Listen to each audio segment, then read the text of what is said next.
नमस्कार दोस्तों, मेरा नाम है आशुतोष और आप देख रहे हैं डायनामिक इम्पल्शन। आज के इस वीडियो में हम बात करेंगे 1 सितंबर 2022 के करंट अफेयर्स के, और ज्ञान को कभी भी छोड़ना चाहिए, इसलिए वीडियो को अंत तक अवश्य देखिएगा।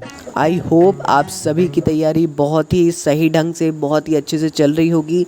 आज पहला महीना है, पूरे महीने की एक लक्ष्य की पूरा एक आप टाइम टेबल बना लीजिए, एक पूरा लक्ष्य सेट कर लीजिए और इतना बिना किए आप ये पूरी कोशिश कीजिए कि इस महीने को ना जाने दें। बहुत ही कीमती है ये पल आप सभी लोगों के लिए। आपका लक्ष्य जो भी है वो अवश्य आपको प्राप्त हो, ऐसी हमारी शुभकामना है। लेकिन सिर्फ शुभकामनाओं से कुछ नहीं होता, आपको अपने कर्म, आपको अपनी मेहनत सदैव करना पड़ेगी। सबसे पहला प्रश्न है, हाल ही में कहां पर मुख्यमंत्री उदीयमान खिलाड़ी उन्नयन योजना का उद्घाटन किया गया? वेयर द मुख्यमंत्री उदीयमान खिलाड़ी उन्नयन योजना inaugurated recently? A Himachal Pradesh, B Jharkhand, C Uttarakhand, D Bihar. And the right answer is Uttarakhand. तो देखिए, हाल ही में उत्तराखंड के मुख्यमंत्री पुष्कर सिंह धामी जी ने सोमवार को यानी राष्ट्रीय खेल दिवस के दिन उसके अवसर पर मुख्यमंत्री उदीयमान खिलाड़ी उन्नयन योजना की शुरुआत की है।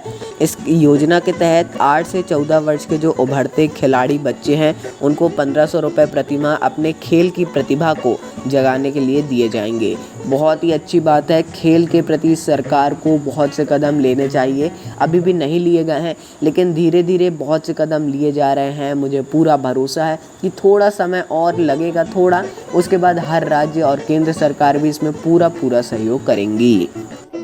अगला प्रश्न है, हाल ही में निम्न में से कहां पर ई कॉप ऐप को लॉन्च किया गया? Where among the following the E cop app launch recently? A Chandigarh, B Jammu और कश्मीर, सी नई दिल्ली, डी अंडमान और Nicobar. And the right answer is Jammu और कश्मीर। तो हाल ही में जम्मू और कश्मीर में वहाँ के उपराज्यपाल मनोज सिन्हा ने अपराध नेटवर्क को ट्रैक करने के लिए JK ई कॉप यानी जम्मू और कश्मीर ई कॉप मोबाइल ऐप को लॉन्च किया है। इस ऐप में निकटतम पुलिस स्टेशन का पता पड़ेगा, 1 क्लिक एक्सेस है, संकट संदेश भेजने के लिए पैनिक बटन जैसी सुविधाएं हैं और जनता को जो महत्वपूर्ण हेल्पलाइन है, इमरजेंसी कॉल्स वगैरह हैं, उनकी भी सुविधा ये प्रदान करेगा। अगला प्रश्न है, पार्ले फॉर द ओशंस के साथ किसने समझौता किया? Who made a pact with Parley for the oceans? A Karnataka, B Gujarat, C Andhra Pradesh, D Tamil Nadu. And the right answer is Andhra Pradesh. तो हाल ही में आंध्र प्रदेश ने प्लास्टिक अपशिष्ट प्रबंधन पर अमेरिका स्थित एक है पार्ले फॉर द पार्ले मतलब वाई आता है, स्पेलिंग गलत है, फॉर द ओशंस के साथ एक समझौता ज्ञापन में प्रवेश किया है, इसमें हस्ताक्षर किए हैं। इसमें कम से कम 16,000 प्रति माह वेतन मिलेगा यदि इसमें रोज़गार भी देखा जाए, और जो स्थानीय लोग हैं उनको तो 20,000 मिलेगा, क्योंकि खाने वगैरह का खर्चा, रहने का खर्चा वहाँ मिट जाएगा। इससे रोज़गार भी बढ़ेगा। और जो ये पार्ले फॉर द ओशंस है, इसको अवश्य पढ़िएगा, बहुत ही इंपॉर्टेंट है। ये भी समुद्रों के लिए काम करते हैं, जो वहाँ का अपशिष्ट कचरा है उसको निकाल के रीयूज़ करते हैं। अवश्य पढ़िएगा। आज के वीडियो में समय कम है, नहीं तो मैं अवश्य बताता। अगला प्रश्न है, हाल ही में निम्न में से किसके लिए ई समाधान पोर्टल को लॉन्च किया गया? Recently e Samadhan portal has been launched for which of the following? A सूचना का अधिकार, बी लोकपाल, सी विश्वविद्यालय, डी नगर पालिक निगम। And the right answer is विश्वविद्यालय। तो देखिए, हाल ही में विश्वविद्यालय के छात्रों और कर्मचारियों की शिकायतों के समाधान के लिए ई समाधान पोर्टल को लॉन्च किया गया है। पोर्टल सभी शिकायतों का एकमात्र समाधान होगा, यानी एक ही वेबसाइट होगी।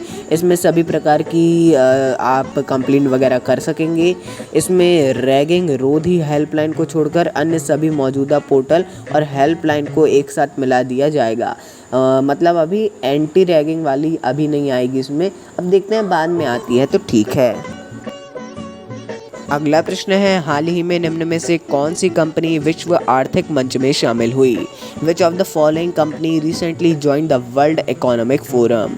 ए Vistara, B AirAsia, C Air India, D Indigo.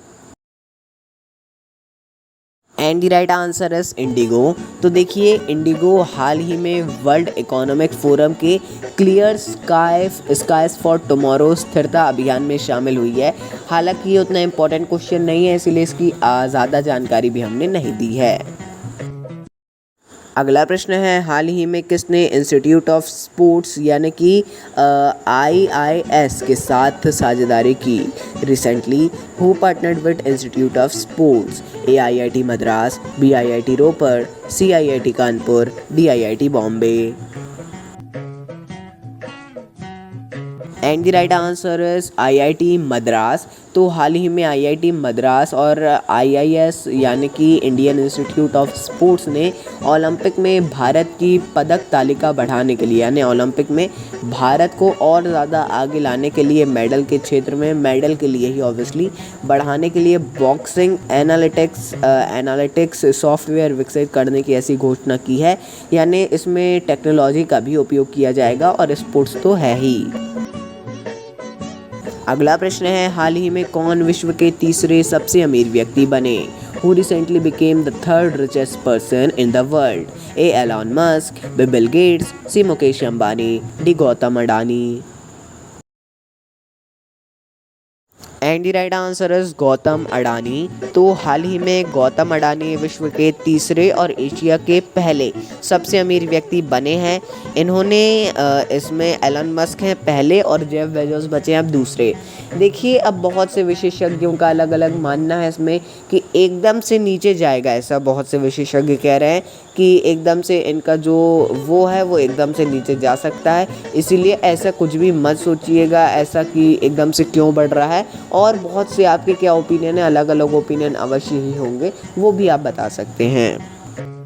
आठवां एवं अंतिम प्रश्न है, 1 सितंबर को कौन सा दिवस मनाया जाता है? Which day is celebrated on 1 सितंबर? ए. राष्ट्रीय बाल विकास दिवस, B. राष्ट्रीय पोषण दिवस, C. राष्ट्रीय सुपोषण दिवस, D. राष्ट्रीय बाल पोषण दिवस।